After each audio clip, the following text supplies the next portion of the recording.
Despite COVID-19 being on the rise once more, continued resistance to vaccination remains an issue in Pakistan. Many are swayed momentarily to get a shot, but then end up missing their second dose.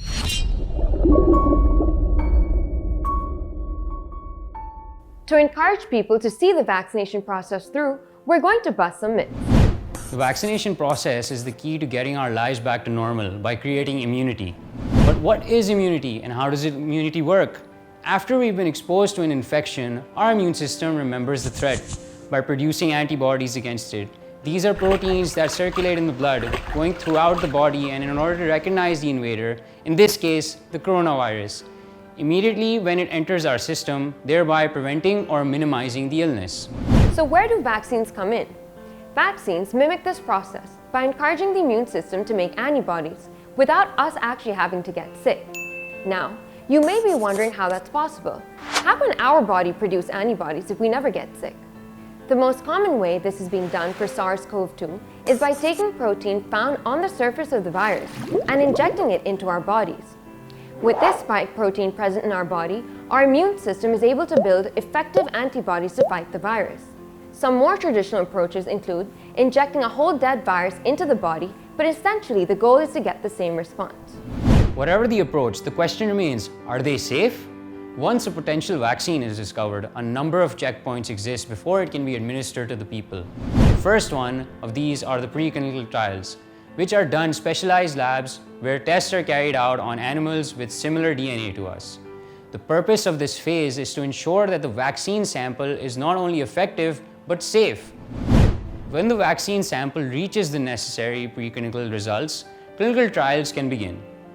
For example, the Sinopharm vaccine, one of the major vaccines being distributed in Pakistan, was administered to as many as 68,000 people across multiple countries before it was declared safe. The other vaccines being administered in the country, Sputnik and CanSino, have seen similar success and have been declared equally as safe. After the completion of clinical trials, a vaccine must be approved by regulatory authorities, such as the Center of Disease Control in the United States of America and the Drug Regulatory Authority of Pakistan. Following approval, the vaccine is produced at a large scale by manufacturers and licensed vaccine is administered widely. Despite this, some people still refuse to get the vaccine because of the symptoms they may experience after getting the shot. So let's break those down. What are post-vaccine symptoms, and why are they usually a good sign? When given a vaccine, any vaccine, some people tend to experience symptoms. The most common of these are flu, fever, fatigue, and pain at the site of the shot. So this isn't new information. We also experience symptoms like this when we're given the flu shot. However, the only difference with the COVID vaccines is that experiencing these symptoms are just more likely, especially after the second dose. That doesn't sound too pleasant, so why are they a good thing? Well, simply put, it means the vaccine is working. For example, you may experience a mild fever due to increased blood flow since your body is trying to distribute your virus-fighting cells, your white blood cells, across the body.